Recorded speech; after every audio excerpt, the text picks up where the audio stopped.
Hey guys, Ragnarok54 here, and welcome back to a new RuneScape video. This one hopefully going to be the beginning of an awesome new series. So as you might be able to tell, I am not on my main account Proclivity right now. I am actually on an account called OneStep. You may have never heard of this account. I'm not sure if I've ever played on it in a video or even mentioned it in a video, but this is an account I used to PK on like way back in the day, like in 2008 and 9. So I really didn't play it a lot. I just played on it to PK because it had better melee stats and had some quests done like Desert Treasure and the framerate quests that I hadn't done on my main account for whatever reason. So it's just like an extra account that I had to do that kind of stuff on, but I didn't really have membership on it for too long after I stopped PKing, and so I didn't really plan it at all. Then the Twitch promotion came out like a month ago, and I was like, hey, you know what would be really fun while I'm waiting for these super slow comp requirements would be to make a series where I try to get some sort of goal on this account because it's so newbie. I'll go ahead and show you guys the skills here, pull them right up here. So as you can see, I'm right under 1700 total level, and that's actually a ton of progress since I started around a month ago. So my month of membership is unfortunately almost up. I wish I had recorded more things that I did on this account during the month I had membership from the promotion. But as you guys can see, I have 1669 total. That's up from around 1300, I believe, at the beginning of the month when I first got the membership on it again. So I have gotten a ton of progress. It's really refreshing to get levels so easily. Like you're just training Slayer or something, and all of a sudden you get 2 levels and a combat level in HP or something, and you didn't even realize you were close to a level. So that's the kind of stuff that I miss on my main account. And I think that I have a ton of time to do this, seeing as I'm just doing daily dungeoneering and ports and stuff like that on my main account. So that's why I thought it'd be a good idea to play this account. What goals do I have in mind? Probably Prifddinas as a starting goal. I think that's a pretty base goal for anyone who doesn't want to be a total noob, is to get Prif. So I'm definitely going to work toward that for now. If you guys don't think that's a great goal for like a video series, Road to Prifddinas, let me know. But for now, I think that's what I'm going to stick with. I'll go ahead and show you guys how far I am into it. And as a little hint, I am not very far at all. As you guys can see, I only have 3 requirements out of the way, and I just got 75 construction yesterday, so that's a fun time. I actually only started with one of them out of the way, and that was 75 wood cutting, although I was like 72 or 73 range, so that wasn't too hard to get up. As you can see, I'm already 77 now. That's pretty cool. I'm actually not too disappointed with how far away I am, because if you take a look at the other skills, I'm actually not that far away. So I'm just going to go through each one of the requirements here and talk about what I'm planning to do with it and how I'm planning on getting level 75, or in the first 3 cases, how I'm going to do the quests. First quests, I'm just going to do those after I get the skills, or maybe right before I get all of them, because they do give XP in those skills, obviously, so if I can avoid training some of those skills, then, I mean, might as well, why not? Within the Light, that's just going to be a lot of time. As you guys know, Morning's End Part 2 and Within the Light itself, all those quests, they just take a while. So I'm not looking forward to that a lot, but it's not going to be super bad. I've never understood why people hate Morning's End Part 2 as they do. It's like 45 minutes or 50 minutes. It's not that bad, guys. Come on. Catapult Construction, Making History, both super easy quests, so I'll just like do those at some point. Alright, so now on to the skills. 75 agility. I actually already have 70 agility on this account because I used like a May Madness promotion like 3 or 4 or 5 years ago. Back then to get a ton of XP. I think it was like 500k XP in any skill you wanted, and there's like no minimum requirement. So I'd used it on agility so that I could use insta-kill darts on necks, because you need the 70 agility in order to get the Saradomin Frozen Key part. So that's why I have 70 agility. I'm really happy I have that now because I don't have to actually train it that much. I only have like 450k XP, which is only like 5 hours at the Wilderness Arena. And I think that's actually what I'm going to do, the Wilderness Arena with the Demonic Skull. Which is actually pretty fast experience, and this is actually the first requirement where things get a little weird, because things have sub requirements that aren't necessarily listed on the Plague's End requirements, but that I'm going to have to end up doing anyway. So for example, for agility, I want to do the Wilderness course, but in order to do the Wilderness course most efficiently, I also want to have the Wilderness Sword 2. And in order to have the Wilderness Sword 2, I have to obviously complete the diaries. So I have to do things like get cooking levels to cook like an anchovy pizza or something like that. I have to get 57 farming, which is my main concern, in order to plant the bloodweed that I'll need to make, I think it's like a camouflage potion or something like that, to do the medium wilderness diaries. So there's sub requirements like that that you might not really see on the surface of all these requirements, even though the list already is pretty big.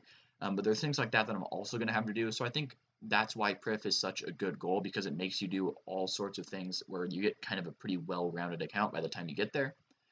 So for farming, I'm just doing like Nemi Forest for now, and once I finish off the other warband skills, I'll probably put warbands in farming, but I'll talk about warbands a little bit later. Crafting, that's another thing I'm pretty close to already. I've actually gained a lot of levels in crafting this past month. I've just been doing my loom at the clan every week, so I think one more week maybe will be enough for me to get it, if not one more week, and I don't think that's going to be the thing that limits me from getting Prif anyway. So I'm not going to put like bonus XP in it and stuff like that, because it's pretty easy and it doesn't cost any money with the loom. I got construction out of the way, and I guess I might as well talk about warbands now. So I did do warbands for all of construction. Like when I started this account, I think I was level like close to 1 construction, like 12 or something like that. And I did my god statues, got quite a bit of experience from that, and then that gave me a pretty good base level to start doing warbands, and then I've just been putting all my warbands in that since then. I got 75 really quickly. I didn't even do warbands every day. It's just so good. I love doing warbands. As you guys know, if you followed my channel for a while, I used to do a lot of warbands back in the day. I ran with Judgment Warbands and JWF, if you know who that is. Uh, I loved PKing and doing warbands for all the XP and everything that comes along with it. So I'm really used to it right now. I'm doing it on 2 accounts at once. I might have to show you guys a clip of that later on. It's pretty comical actually, because I just loot one world on 2 accounts and then kill my main account with this account, so I get like 2 times the loot from one world. So it's really easy to get 75 supplies in like 8 minutes. So that's super nice to do for, let's see, construction, herb lore, and mining, and some other things, as I said, like the sub requirements, like farming and stuff like that. All right, next skill, dungeoneering. This is probably going to be one of the harder skills because, as you guys can see, I only have level 14, and I think that's entirely from Treasure Hunter. Because the other day I wanted to go to Daemonheim, and I looked through my bank for a Ring of Kinship, and I did not find one. So if that tells you anything about how little dungeoneering I've done. Next skill, what I'm going to do for that actually, before I move on, is just going to be like sinkholes and dailies, I think. I don't think it's going to be a huge problem. Worst comes to worst, I just train it, and it's not that slow of a skill, so I don't really mind. Next one's herblore, that's warbands. Mining, that's warbands. Prayer, so this is going to be the hardest, or maybe the second hardest skill for me to get 75 in. As you can see, I have quite a bit of bonus experience in it, like 125k. I've just been putting all my bonus experience in it. Uh, but I'm not really sure how to like skip actually training this skill, because so far, like for all the skills, I have this little gimmick or something that gives me a lot of overpowered experience for really cheap or something like that. But for prayer, there's really not much. I'm just doing like daily Nemi Forest stuff, but that doesn't give a ton of experience. I mean, obviously I'll just leave it to last, and then if I do need to, then I'll put stuff like Dragon Bones, maybe Arid Bones or something, and then train prayer that way. But until then, I'm really not sure what I'm gonna do. I need to find some like gimmicky way to do it. Maybe I'll do more of the fair or something like that. But yeah, I'm gonna have to keep you guys updated on what my plans are for prayer. And the next one, which is arguably the hardest one along with prayer, is summoning. So I used up all of my charms this past double experience weekend, and I got to 61. You guys don't even want to know what my level was before that. Um, I'm thinking I might start putting my double experience in this skill instead of prayer. I'm really not sure. I'll have to do some calculations and figure out which one will like take me longer or cost more or something like that. Because I really just there's no way of getting around it. It's kind of like prayer. I can do a little bit of it every week at my Citadel, but that's like 20k XP max every week, so that's not a lot at all. Besides that, I think I might just have to do some familiarization and water fiends or some weird thing like that, where I can get a lot of charms. But even once I get the charms, it's just an expensive skill. So we're just gonna have to see about that. Maybe I can find some gimmicky way to train that as well. But yeah, those are all the requirements for Plague's End in order to get Prifddinas.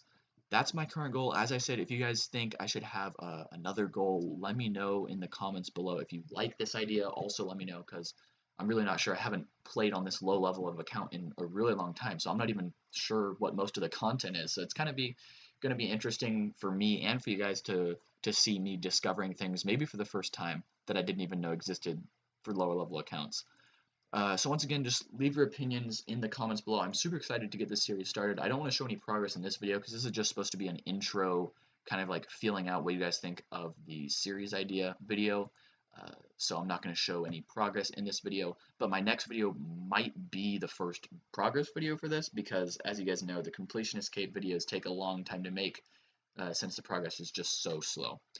Anyway, I should probably get going before this video gets super long, but leave a like if you enjoyed, and I will talk to you guys later. Bye.